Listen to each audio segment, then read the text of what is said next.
Hey guys, Brittany here from Pennies into Pearls, and it's time for another budget update. I am here in my PJs and I am ready to unleash all of our financial information for the month of January 2017. I'm going to share with you all of the real life numbers that we have coming into our bank account, where we are spending every single dollar for the entire month. If you're new here, you might not know that we do a $0 based budget, which means that every single dollar is spent before it goes into our bank account, which is a good thing because you want to tell your money where to go.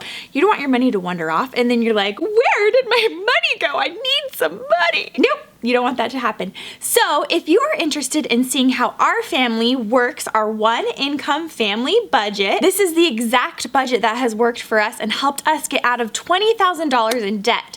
I will link you guys to a video right here. Click this eye or down in the YouTube description to our debt-free journey. So that way, if you are in the same journey trying to get rid of your debt because, ooh, I hate having debt. If you're in that journey, you might want to go check that out for a little motivation and some tips on how you can get yourself out of debt. Anyways, but today's video is a budget update, so let's get to it.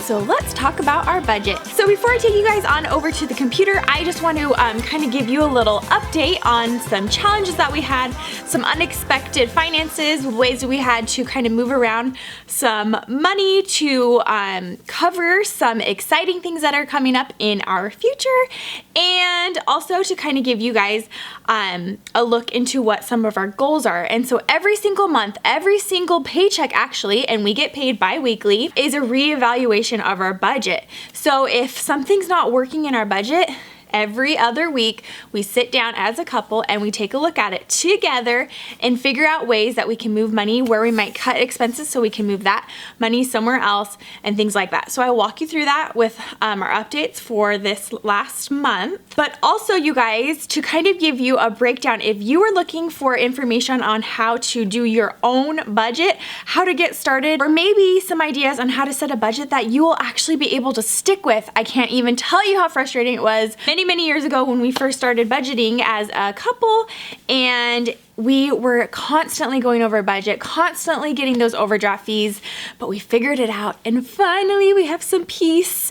And though it's not easy every single month, it is totally not easy, and we're not perfect at it, but this way has helped us. So anyways, let me link you guys to another video. Click this eye or down in the description box below. There will be a link for you guys on a video that I did a couple weeks ago on how you can start your own budget. Also, I have a free printable for a budgeting starter kit, and then also this Excel spreadsheet that I'm going to show you guys how we track our expenses. This exact template I have available for free. Links for you guys down in the description box below for you to download for free. Oh, and one more thing, you guys have to be following me on Instagram because it is so much fun over there. I just share really our day-to-day frugal living tips, how I work through our day and ways that we save money here and there, which adds up really quickly. So that might be something interesting to you. But then also with these budget updates, as I'm working through the budget, week by week, day by day, I will pop onto Instagram stories and kind of show you guys a quick little in the moment, what we're doing, what's working, what's not, where's our trials, where's our celebrations, things like that. So follow me on Instagram. So the first small little thing, we needed an extra $800. No big deal, right? $800, actually $817 to be exact. So we had to figure out where to get this money. Now, what did we need $817 for? There's a couple different things that we needed that money for. One would be we needed a little bit more money to go towards our Disneyland fund for our trip. Again, make sure you're following me on Instagram because that's where you'll see all of the in the action, in the moment. Also, we are doing a road trip, which we're gonna need money for, and we wanna have all of the cash ready to go before we go on vacation. Never go on vacation on debt. That's a horrible idea. How stressful. That doesn't sound like a vacation at all. Cash for your vacations. But then also there was a unexpected cost that we needed for my husband's work. He needed to get a new uniform for a special detail that he's doing. So we had to get $100 for that. And then an additional $100 for another recreational activity, but my husband and father-in-law are gonna be going on this really cool, it's not really like a race, but it's like with dirt bikes and they go on this big long trail race type thing. I don't really know. but it sounds really cool. And it's gonna be a lot of fun. So anyways, we needed $100 for that as well. So we had to think of ways, get creative on how we were gonna pay for that. So what we decided to do was, because we get paid every other week, about twice a year we get a third paycheck in the month. But since we base our budget off of 2 paychecks per month, that third paycheck is almost all just completely free money. So we've allocated a bunch of it to a couple things already, and then we had the remaining just setting aside for something like this that would come up. We decided to use a big chunk of that, the remaining amount of that extra paycheck, to go towards this. We had about $505 left from that extra third paycheck in December. So we decided to use the remaining amount of that cash to go towards all of these extra expenses that we had. And then to get that remaining $300 or so for our expenses, hubby worked some overtime that we put that money towards all of these fun things that we're doing and the expenses for his work. So that's money that isn't going into our savings for our home, but these are things that we wanted to do. We think family time is important, and hubby has to, you know, have the right uniform for work. So anyways, that's where we got all of that extra cash. Let me pause for a second and ask you guys, is there anything in these budget update videos that I have left out, or that you would maybe like more detail on? If there is anything that comes to your mind, let me know down in the comments below. One other thing that is not reflected in my budget that I'm about to show you guys is that I am still waiting on a couple checks to be reimbursed from church, which I should be getting this next Sunday. So once I get those checks to reimburse me for supplies that I bought for some activities I helped out with, that money will go into our checking account. And since I already completely paid off our credit card that I used to purchase those items with, that money is just gonna go directly into our savings. So on the next budget update, you might see an extra payment into our savings account. And then one other difference you might see on this video is that we bumped up our gas budget from $150 per paycheck to $200 because we are in the process of looking for a new home. So we're driving around a lot trying to look for a new home, hence the bump in money for gas. And now that we're on the topic of buying a house, we have currently met with our lender and we have met with our realtor. And what we have come to the conclusion is that with our budget, it's nothing really new, but we knew that it is going to be kind of a difficult scenario with the USDA loan that we're trying to use. There's a lot of limitations, which narrows our already narrow market with our $300,000 budget in San Diego, and we want to have a little bit of land. So that already narrows it down a little bit, and then because of our loan and those regulations, it narrows it down even more. What we have come up with is kind of like a plan B. So let's jump on the computer. I'll walk you through our budget, all the bills that we've paid, where their money has gone into savings, and then also I'm going to show you guys what our new savings goals are. Okay guys, so here you see my complete budget. This is where we are spending every single dollar. So if you have any questions on kind of like the layout, the format, how our budget works, make sure you look down in the description box below or click the I up here for a more like in-depth description on how we work all of that. Okay, so you can see like nothing really has changed that much on this page of our budget, but I'm still going to walk you through it really quickly. So every paycheck, this is what we spend and put into our cash envelopes, which I highly suggest for anyone. If you're having a hard time sticking to your budget, start using a cash envelope system. And I do have videos on how to start one and how we as a family use our cash envelope system. So look for that link in the description as well. So every paycheck, this is what we put into. So remember that it's per paycheck. So you double this, and that is what we are spending per month. So every paycheck, $505 gets taken out in cash, and that goes into our cash envelopes for the next month. So each month we are spending cash from last month. Does that make sense? So go ahead and push pause and take a look and look through all of these cash envelopes that we are putting money into each paycheck. And again, remember that it is per paycheck, so double those numbers, and that is what we are spending per month. Okay, then come on down here. This is where we're going to be paying attention. This over here isn't very relevant. It's just kind of like a side note that I do when it comes time for me to pay the bills. So with our first paycheck, this is what we this is where we are spending every single dollar. If for some reason we have extra money, it goes either towards something that we that came up or that we've been putting off, or we put that extra money towards saving.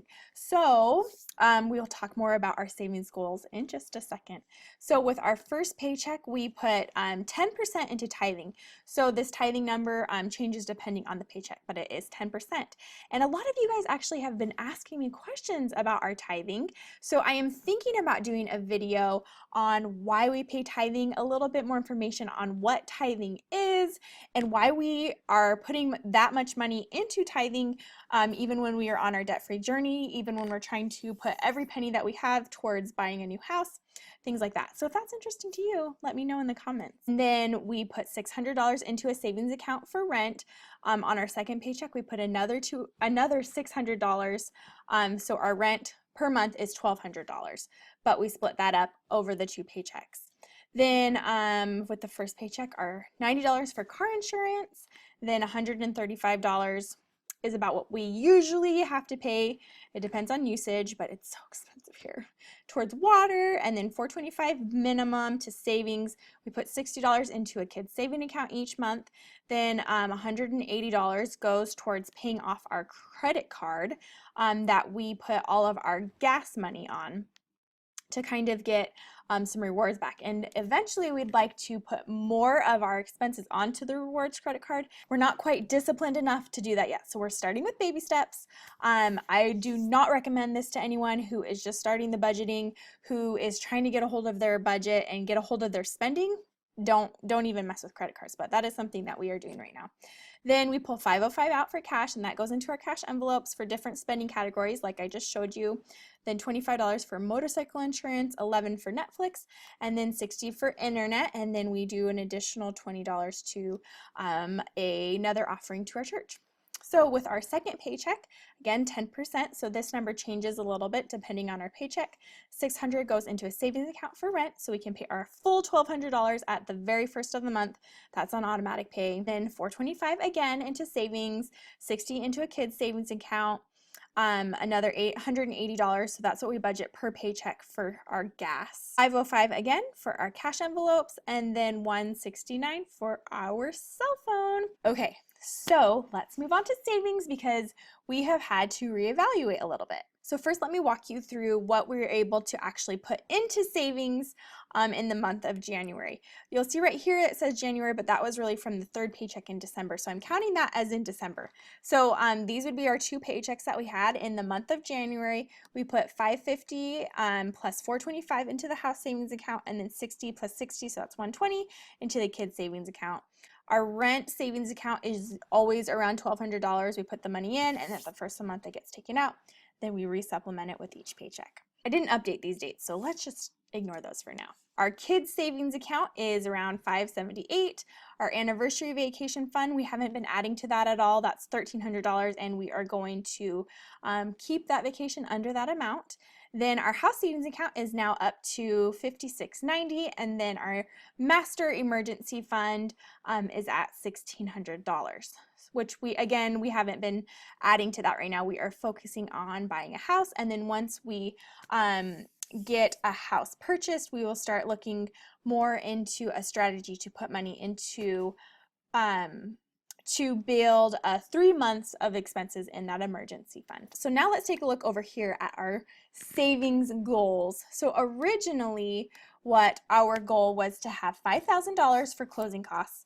Because we want to use the USDA loan, it is a 0% down loan. So we weren't planning on having that money, and then we were thinking $5,000 would cover our closing costs. Meeting with our lender, we learned that our closing costs are actually going to be closer to $9,000. Now hopefully we can get the seller to cover part, if not all, of the closing costs. But because of the way the market is and things like that, I'm not sure we're going to have a lot of negotiating power. So now we would like to have $9,000 in our savings account for closing costs. That is our first goal, to build up that savings account for closing costs.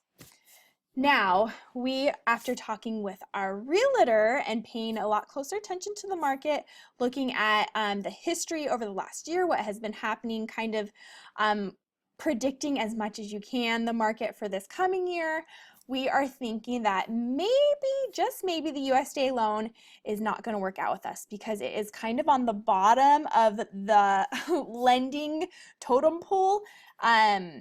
When sellers and banks are looking at your loan, it's least attractive to them. So we learned that, so it's kind of lowers your negotiating power. So as kind of like a plan B, we are beginning to look into the FHA 203K loan, I believe is what it's called. And pretty much what that is it's a construction loan. It's 3.5% down, but within the money that you're borrowing within one loan, you can use some of that money to actually do home improvements and improve the property before you move in, which might be really good with our budget because a lot of the homes we're seeing need some work that are within our, or that are even below our price range. But with the USDA loan, you cannot do any home improvements on the property. Like, it needs to be ready to go. So we are hoping that allowing ourselves to use the FHA construction loan is going to open more possibilities for us. So here's the game plan. Continue to save for our $9,000 closing costs, hoping still that the seller will cover some or all of those closing costs, but being prepared to pay the full amount. And that is based off of a $300,000 home purchase price. We also are going to start saving on top of that an additional 3.5% of that $300,000. So that's about $11,000 to do as a down payment for the FHA construction loan. So our goal is to have all of that money saved up by the end of September. We're kind of giving ourselves a 9-month time frame to continue to look for homes, still be totally like engaged and working hard to look at the market and find that diamond in the rough, the deal of a lifetime. But after 9 months, if it's still not looking really good, we have the option to start looking into the 203K loan with the FHA. So in order to do that, hubby is going to continue to try to get at least 10 hours of overtime each month, which you can see right here will give us an which will help us put $1,200 into savings per month. And then pennies into pearls. Thanks to you guys, I'm going to start contributing a minimum of $500, pulling that money out of my business account and using that money, kind of taking home a paycheck finally. That's really exciting. Total, we'll be putting about $1,700 into our savings account each month. So there you have it. That is our budget in a nutshell. That's all of our numbers. That's all of our money. You guys saw it. So let me know what you guys think. Do you guys live on one income? Do you have multiple incomes? What are your struggles with your budget? Don't forget that you can get this template totally for free, downloaded to your computer to help you get your budget under control. If you're a pen and paper type of person, I've got that covered as well. There is a free printable for that. Thank you guys so much for watching, and I will talk to you very soon. Bye.